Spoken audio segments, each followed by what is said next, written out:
Assalamualaikum dan salam sejahtera. Bersama saya Cikgu Amirul dalam Info Sihat. Tajuk kita hari ini ialah Makan Secara Sihat, Pendidikan Kesihatan Tahun 1. Hari ini kita akan belajar apakah kepentingan makan mengikut waktu makan dan cara menyimpan makanan. Anda boleh rujuk buku teks muka surat 93. Baik, Rajah menunjukkan ada satu bahagian yang menerangkan tentang menu makanan yang berkhasiat dan juga di bawahnya ada cara untuk kita menyimpan makanan dengan baik. Baik, kita teruskan untuk menu makanan yang berkhasiat. Baik, kita kena tahu setiap hari kita perlu ambil 3 kali makan. Makanan yang wajib kita ambil. Yang pertama, sarapan, makan tengah hari dan makan malam. Kenapa kita kena ambil sarapan? Kerana apabila kita bangun pagi, sarapan ialah merupakan sumber tenaga kita untuk memulakan aktiviti harian kita.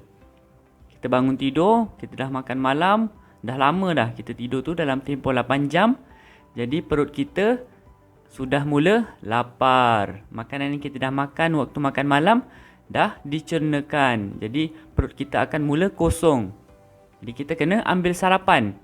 Jika kita tidak mengambil sarapan, maka kita akan perut kembung, masuk angin dan kita akan terasa letih sepanjang hari.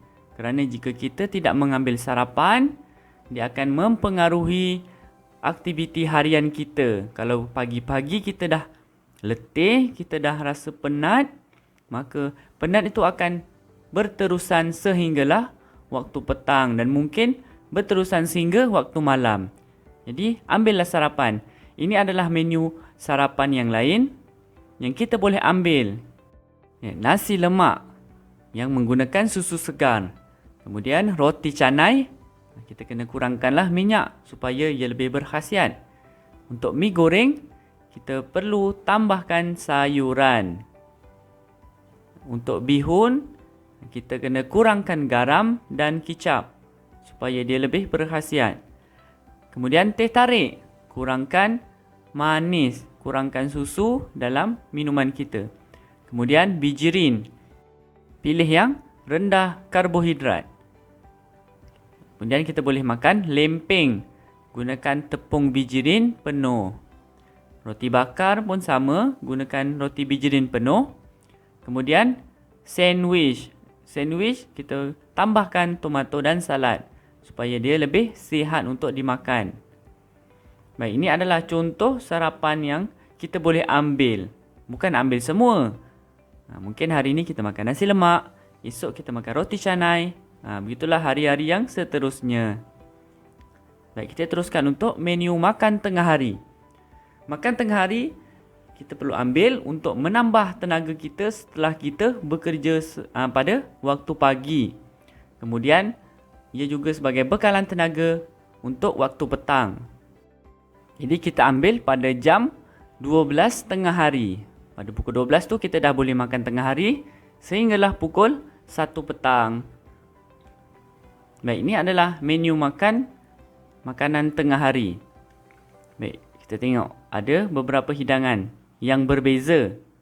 Tapi setiap hidangan ni dia ada letak sayuran yang banyak. Ada juga nasi, tapi nasi sedikit. Kemudian daging pun sedikit. Jadi apa yang kita kena ambil banyak ialah sayur-sayuran supaya bekalan vitamin dalam badan kita cukup. Baik, seterusnya untuk menu makan malam. Makan malam kita perlu ambil supaya kita dapat kembalikan tenaga setelah bekerja pada waktu petang. Dan makanan tersebut juga sebagai bekalan tenaga untuk waktu malam. Baik, ini adalah menu untuk waktu makan malam. Tengok, dia sama macam waktu makan tengah hari. Kenapa dia sama? Tak kisah, mungkin kita pagi tengah hari tu kita dah makan nasi, ikan dan sayur-sayuran. Malamnya kita boleh tukar pula makan nasi dengan ayam, ataupun kita boleh makan roti chapati ataupun roti naan sebagai pengganti selera kita. Kita boleh bertukar-tukar.